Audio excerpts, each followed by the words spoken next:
गांव में रमेश नाम का एक गरीब किसान रहता था। उसकी हालत बहुत तंग थी, पर दिल से वह बहुत नेक और खुश मिजाज था। हर साल की तरह इस साल भी दिवाली आ गई और गांव के सभी लोग अपने अपने घरों को रंग बिरंगी रोशनी से सजाने में लगे हुए थे। लेकिन रमेश के पास इतने पैसे नहीं थे कि वह अपने घर को सजाकर दिवाली मना सके। उसके पास सिर्फ 2 दिए और कुछ तेल ही था।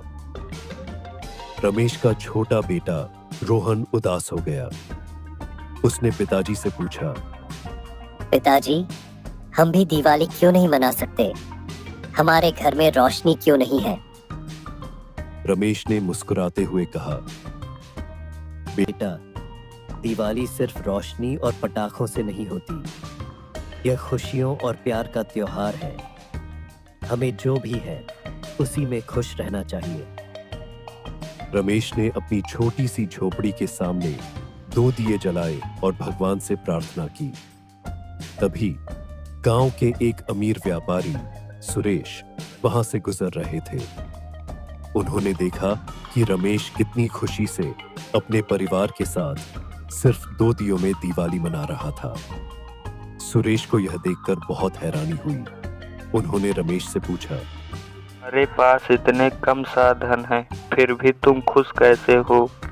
रमेश ने जवाब दिया, सुरेश जी, असली खुशी तो मन की होती है। हमारे पास कम है, पर हमारे पास एक दूसरे का साथ है, और यही सबसे बड़ी दौलत है। सुरेश को रमेश की बातों से एक बड़ी सीख मिली। उन्होंने तय किया कि इस दिवाली वह रमेश और उसके परिवार के साथ मनाएंगे। सुरेश ने रमेश के घर को रंगीन लाइटों से सजाया और मिठाइयां भी बांटी। सभी ने मिलकर दिवाली मनाई। उस दिन सुरेश ने समझा कि असली दिवाली दिल से मनाई जाती है और दूसरों को खुशियां देकर ही असली सुख मिलता है। कहानी से सीख, खुशी बाहरी चीजों में नहीं, बल्कि अपने दिल में और अपने प्रियजनों के साथ मिलकर मनाने में होती है।